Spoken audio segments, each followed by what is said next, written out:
ngarangi CLP gi meeting matungina Prime Minister Office ta thakiba UNC bo illegal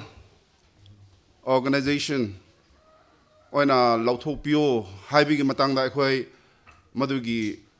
reaction ama pige hana khoi hojik phambi bani akhoina haigidaba wafam se district creation gi matangda mayam Manipur gi praja miyam khange 1981 digi hauna MOU inaraga loisin khiba 92 da shu MOU inaraga loisin khiba 96 da shu MOU inaraga loisin khiba 98 da shu loina na 2011 da Minister of Home Affairs digi written assurance piraga sumaina naga body mayam na peaceful oiba democratic oiba agitation chathaba mayam masi sumana tokhiba masi lakchabani aikona haigudaba hardi kanana illegal thabak tawbra kanana unconstitutional oiba thabak tawbra kanana party ani gi marakta ina khiba MOUs mayama assurance ma laina mayam stakeholder tanagni tana khiba matungda tawthoka tawba thabak haibo district anawba semma oiragusu amama oirasu madu tawthorakni haina assurance pibiramaga handak 8 December last year maduda Manipur government na district anigi wafam digi district threat thokiba haibdo madu kanagi khusemno kanana illegal thabak tawribra kanana unconstitutional oiba kanana arbitrary decision lawbra mayang ba tanabra tanadabra haiba bafamni loina na Manipur government ga naga bodies under the UNC haragadi 2010 digi UNC ki convention na 1st July 2010 digi severance of political ties sama lawkhibini maramdi 2010 da naga gi chief negotiator Mr. T.S. Muiva ato kilon mana peace tour Manipur lakni magi native village somdol changni hana lakpada ibubi government na land darakpagi land sembagi mong da tauraga mau geta ta debida tungjoy gi lambida liye gi lambida jesami sumana mayam sida sibai thomjila heraga mau geta thokiba irang nupam jani hatkiba adoga mi chama hena adusu nupiang angak tani sopa mayam se suman swaga Manipur gi lairiba phibam sida government pairiba ibobina NSCN gi general secretary bo magi khun phau changhan mi yaroi haidana thokibudi gi naga body mayam na political severance of ties haina lawthokiba aduga akoina lairiba phibam sida Manipur gi lairiba phibam sigi administration makhada lebi yarroi akoi alternative arrangement pending Indo Naga political settlement masi laktri phauda Nagas in Manipur Naga gi mio mayam Naga gi lam khai masi union government na masi administer tobio haina akoina central government na wakat pada central government na talks it tribal talks it 7 rounds of tribal talks chatha khibda aroiba kanda high power committee masi alternative arrangement high riba masi gi demand mama masi kramaina political reality masi da translate tabu yana ba haina high power committee haina akoi naga gi delegation ming pi khiba aduga modu madam da joint secretary notice in charge sambu singna mana chair tawraga loisin ga thabakni adugumduna laiba development mayam mase handaki talk chatkhiba tribal talk su creation of district ki matang dini naga ki position habo to roll back hojik district threat same khibase roll back tao maramdi masi naga ki lamapu tanade same gado tarasu naga singbo tanaga dobni asai yanaba matungina tanaga dobni haibada tanada budigi madugi matangda chalibni maramdna naga singna illegal activities 나가기 짜타리바 모두기 마땅다 나가 마ям보 illegal organization and lauthokpa taga tawgudu taragadi UNC habisidi kundiga hauraga range hauraga tribe amagi makhada leiriba mayam sina mathang tribe tara turuk sina UNC sagatpani maramdana ibobigi government na UNC bo illegal organization ban tawgudu already Manipur da leiriba naga mayam amase ban oibigi makhada tagrabni maramdana masi conventional oibigi land declare tawbunate adobo masi ibubina naga mayam bo illegal organization ban tawudu ba habisde masi akhodi land mani haina akhodi laujare maramdana mado magi tawthoroga do ba mado akhoi kari oina lagadra adoga akhoi gi wakhandadi central government na khodiga chumba jasmine best wisdom adudi lawbiram gini habjago thajai adobo ibubina tawthorok ba habise 2012 gi state assembly election mamang da shu sumaina district saga nambagi bafam pukhalaga magi misrule magi land khiba mayamna tampak da shu ching da shu india gi mafam khuding da shu mabo 10% haina khangnaba magi anti incumbency mayam amase mase divert tawnaba sumaina district sagatpigi matangda semgalaga handaksu maduguma semgalaga anti naga gi aduga valida leiba khai mase amu pundubi ade aidani aina naga singbo sumaina otpang ngamni aidani haiba mama sagala masi am kumano oiba magi power retain down ba khakta silaga leiriba manipur da leiriba chingmi tami haba khai duna mana maduda chumma thabak de tawthodraga sumaina magi lanai gi magi party gi oina ba kanaba phangnaba haba tawthorokba haibadi masidi naga singi chapchaba decision haibabo ngasidi ngarangi decision ne magi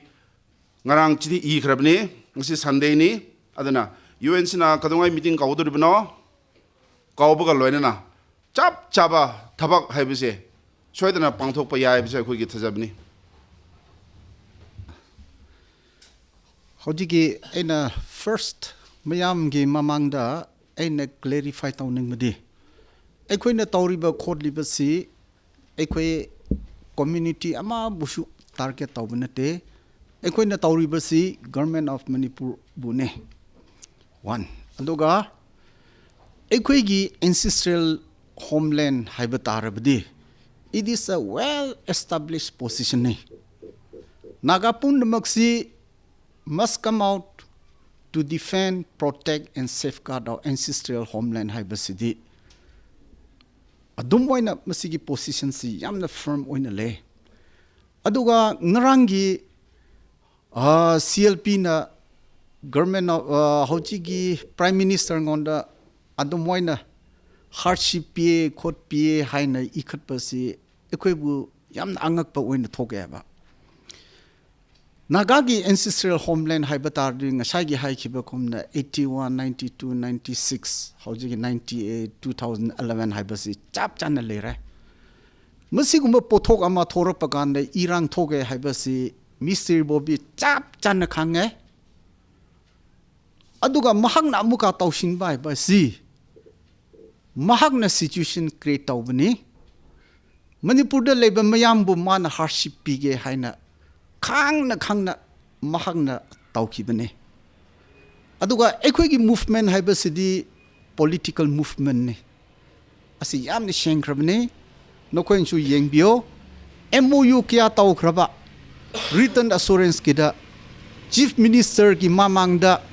kyamuk tawkhi chief minister of Manipur na kyamak tawkhi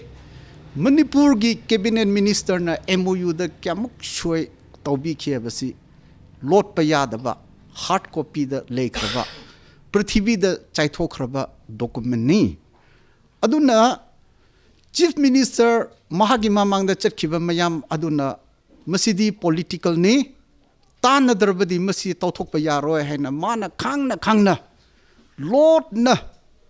date 8 gi December ahingda mana declare tawkhibadagi namak thorakpa irang nisi aduna UNC na hardship pibanate mahak na hardship pibani si shenkraba potne mana khang na kri gi namak consult tawduna district create tawkhibra haibasi mangonda hangbio MOU singdo ma khang de haina ma chenthok pa yaroi aduna Manipur da leiriba mi miyam bu hardship piribasi UNC na nati haibasi media na phajan haibiro aduga atop point amai na thamning basina anti people haibasi UNC nati haba anti people haibasi CLP gi leader aduni do yengo tampak de MLR Act leido Government of Manipur na land owner ni do jing the MLR Act leite the owner of the land is the Naga people itself adu eraga aigi lamda mana decide tauge haiba tarabdi engonda hangda du na ma khushi tauba yabra anti people ni masi man tauriba khodliba makaisinga si peoples na yadaba ngak the man tauthorga ba aduna Naga people na ancestral homeland ge clarity position asi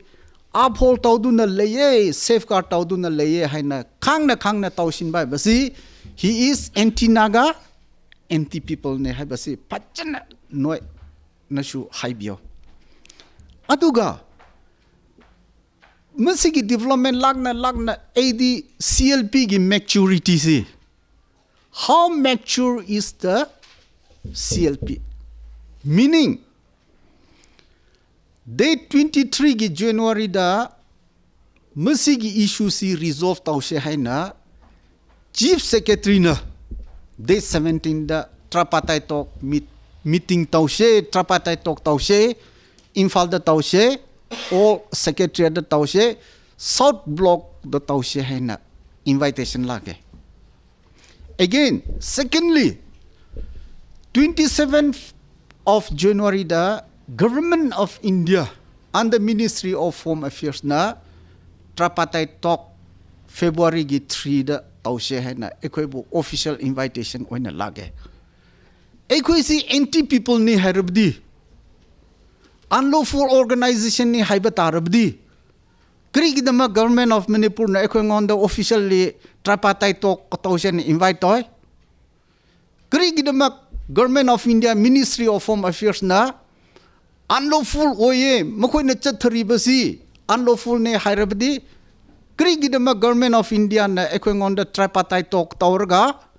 ongoing issues resolve tawse hai na krigidama haye moigi unprinciple oiba integrity leidaba nongama the next day ama haibasi asi mishigni sisi the government should not do like that instead of trying to resolve the issue mokoi na asigumba shibai purak pa legal aid laurak pa amuka political aid lauge haina unlawful organization ni haibasi I want to question the maturity of the leaders of the CLP haibasi chap chan thambio ekhoina tawriba khodliba si chume it is a democratic process masi achumba porni haiduna invitation lakbani haiduna mayambu haibio aduga amuka hanna haige masi thokhaliba shiliba policy makers the government of Manipur ne madugi policy da decision laukiba si government of Manipur ne masigumba policy na maramoiduna masigumba policy si da decision law batarabdi Manipur si irang thokani wa thokani na khang na to thorak pasi government of Manipur ni haina chap do haibio ekoi media singon so amuka appeal tawninge focus asi economic blockade tawbigno focus asi hang the bida kri gidamak 7 district kri tawkibno kri tawriban nupa is not the owner of the land